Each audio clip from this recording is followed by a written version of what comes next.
Hello CS friends, this side Panchika Verma. Welcome back to our channel. तो जैसे कि हमने हमारी पुरानी वीडियो में कहा था कि हम आईसीआईटीएसएस और एआईसीआईटीएसएस की ट्रेनिंग के बारे में अगली वीडियो में बात करने वाले हैं। तो चलिए, बस आज की हम वीडियो में क्या बात करने वाले हैं, आईसीआईटीएसएस और एआईसीआईटीएसएस की ट्रेनिंग के बारे में।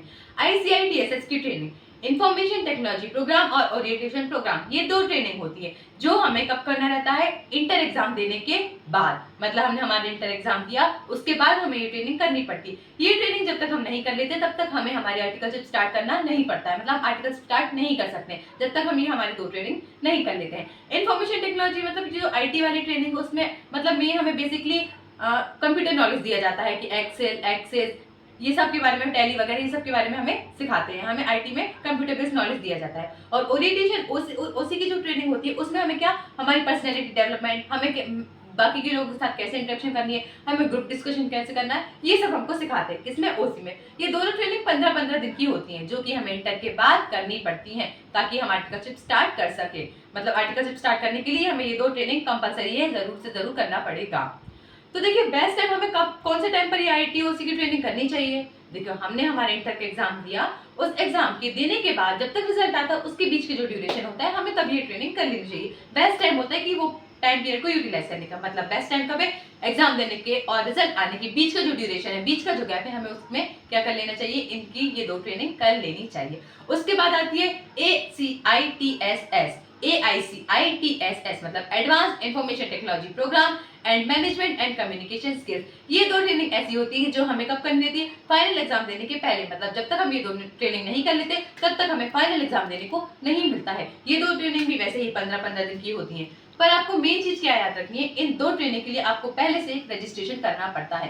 मतलब आपको ये दो ट्रेनिंग करनी है, जैसे आपको मे अटेम्प्ट के बाद आपको ये ट्रेनिंग करनी है, मतलब आपने मे के पेपर दिए उसके बाद आपको ये ट्रेनिंग करनी है, तो उसके लिए आपको अप्रैल से पहले ही रजिस्ट्रेशन करना पड़ेगा, सीट बुक करनी पड़ेगी, वरना आपको इनमें सीट्स नहीं मिलती हैं। मतलब आपके जो भी, ये ट्रेनिंग कहाँ होती है, जहां भी आपकी सिटी में, जहां भी सबसे पास आपके आईसीआई भवन है, वहां आईसीआई भवन में जाकर आपकी ये ट्रेनिंग होती है। जो आईसीआई का इंस्टीट्यूट होता है वहां ये ट्रेनिंग होती है। तो आपको याद रखना है कि आपके एग्जाम हो उससे पहले 1-1.5 महीने पहले ही आपको इनके लिए सीट बुक कर लेनी, क्योंकि सारे बच्चे यही प्रेफर करते हैं, एग्जाम और रिजल्ट वाले गैप के बीच में ही करते हैं। तो ये सारे बच्चे इसी में करते हैं, इसलिए ये सीट बहुत जल्दी फुल हो जाती है। तो आपको पहले से ही देखते रहना है कि ये कब, कौन सा बैच, किस तारीख से बहुत सारे बैच स्टार्ट होते हैं, तो आप किस तारीख वाला कौन सा बैच चाहिए, तो आप पहले से देखिए, इनके लिए रजिस्ट्रेशन कर लीजिए। तो देखिए, अब इन चीज का रजिस्ट्रेशन कैसे होता है, कैसे करते हैं हम आईटीओसी का रजिस्ट्रेशन या एडवांस आईटी और एमसीएस का रजिस्ट्रेशन। उसके लिए हम देखते हैं कि देखो, एडवांस आईटी मतलब आईटीओसी का रजिस्ट्रेशन और एडवांस आईटी और एमसीएस का रजिस्ट्रेशन सेम होता है। तो हम आपको सिर्फ आईटीओसी का रजिस्ट्रेशन एक बार करके दिखा देते हैं कि वो कैसे होता है। उसी तरीके से आप दूसरी वाली ट्रेनिंग का भी रजिस्ट्रेशन कर सकते हैं। तो चलिए, अब हम ये देखते हैं कि हम आईटी या ओसी का रजिस्ट्रेशन कैसे करते हैं। ये देखते हैं कि हमें हमारी आईटीओसी की ट्रेनिंग के लिए कैसे रजिस्ट्रेशन करना है। तो सबसे पहले हम गूगल क्रोम खोलेंगे। गूगल क्रोम में हम सर्च करेंगे आईटीओसी रजिस्ट्रेशन। क्या, आईटीओसी रजिस्ट्रेशन। फिर जो सबसे ऊपर आएगा आईसीआई लॉगिन पेज, उस पर हम क्लिक करेंगे।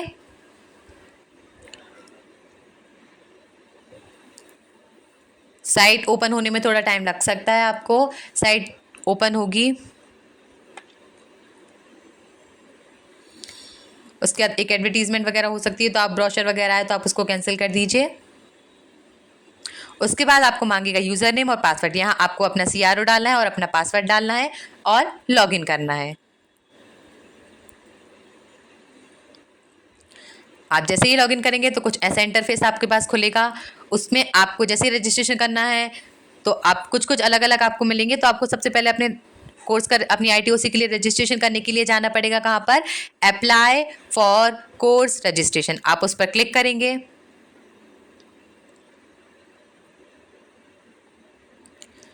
उसमें आप रीजन डालेंगे, कौन से रीजन में चाहिए आपको, आईटी चाहिए, ओसी चाहिए, एडवांस आईटी, वो सब देखेंगे। एमसीएस क्या चाहिए आपको, सबके लिए ऐसे ही एक तरीके से ही रजिस्ट्रेशन होगा। तो आप वो सिलेक्ट करेंगे, जैसे एमसीएस सिलेक्ट करा है मैंने, तो फिर गेट लिस्ट करेंगे। गेट लिस्ट में जैसे ही आप गेट लिस्ट करते हैं तो आपके सेंट्रल एरिया में, सेंट्रल रीजन में जितनी भी, जहाँ जहाँ भी आईटीओसी होने सॉरी एमसीएस आपने जो सिलेक्ट करी एमसीएस होने वाली है, वो आपके पास आ जाएंगे, उनका टाइम सब कुछ आ जाएगा। ये आप देखिए आपके पास अगर जैसे आपको इंदौर में देखनी है तो आपको 20 तारीख से 5 तारीख तक के लिए है, टाइम दिया गया है यहाँ पे। अब आपको रजिस्टर करना है तो आप यहाँ रजिस्टर पे जाएंगे। और यहाँ पे सब कुछ आ जाएगा, आपका बैच नंबर, सब कुछ आप ऑटो फिल आएगा। बस आपको आर्टिकलशिप, यदि आप आपने जिस दिन से आर्टिकलशिप स्टार्ट करी थी, आपको वो आर्टिकलशिप की डेट डालनी है। यदि आप MCS वाले हैं तो आपको आर्टिकलशिप डालने आएगा, पर अब यदि आप ITOC की रजिस्ट्रेशन कर रहे हैं तो आपको ये आर्टिकलशिप का कोई भरने को नहीं आएगा। फिर आप जैसे ये फिल करेंगे,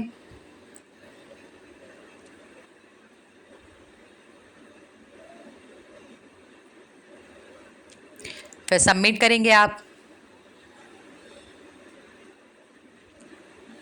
सबमिट करते ही आपको प्रोसीड टू पे का ऑप्शन आएगा। आप प्रोसीड, पहले आप एक्सेप्ट कर दिए टर्म्स और कंडीशंस के बाद आएगा प्रोसीड टू पे। आप प्रोसीड टू पे पर क्लिक करिए।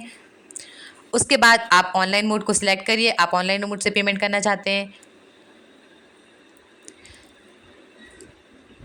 फेडरल बैंक सिलेक्ट करिए। Select your preferred payment gateway, तो फेडरल बैंक को सिलेक्ट करिए, ऑनलाइन मोड, फिर फेडरल बैंक, प्रोसीड टू पे करिए। देखिए ऐसी प्रॉब्लम कभी कभी हो जाती है, लेकिन थोड़ी देर में खुल जाएगा, आपको टेंशन लेने की ज़रूरत नहीं है।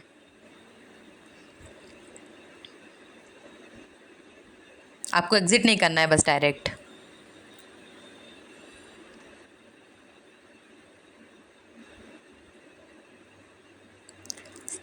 साइट ओपन होगी। उसके बाद जो भी सेफ कार्ड है, आपको जिस भी मोड से पेमेंट करनी है, आप उस तरीके से अपनी पेमेंट कर दीजिए। डेबिट कार्ड से, UPI ऐप से, क्रेडिट कार्ड से, जिससे भी आपको पेमेंट करनी है, आप उसकी इन्फॉर्मेशन डाल के पेमेंट को कर दीजिए, ठीक है ना।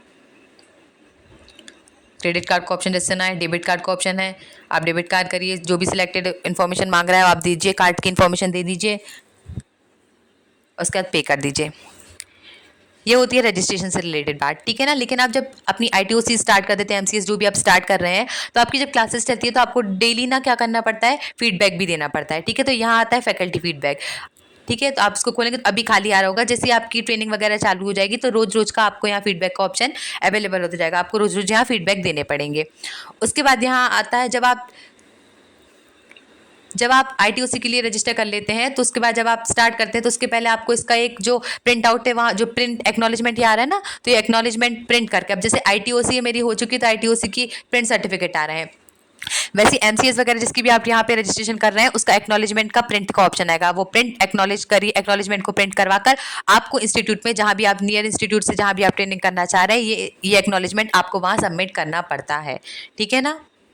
तो ये एक्नॉलेजमेंट वगैरह, और आपको अपनी फ़ोटो और आपको अपनी इंटर की मार्कशीट आपको मेल करनी पड़ती है। जो भी आपकी नियर इंस्टीट्यूट की ब्रांच है, उस इंस्टीट्यूट की ब्रांच पे आपको ये तीनों चीज़ें मेल करनी पड़ती है। यदि आपकी 12th की मार्कशीट, और क्या, आपकी फ़ोटोग्राफ और ये एक्नॉलेजमेंट, उसके बाद आपको क्या आता है, कन्फर्मेशन आ जाता है आपकी ITOC की ट्रेनिंग का।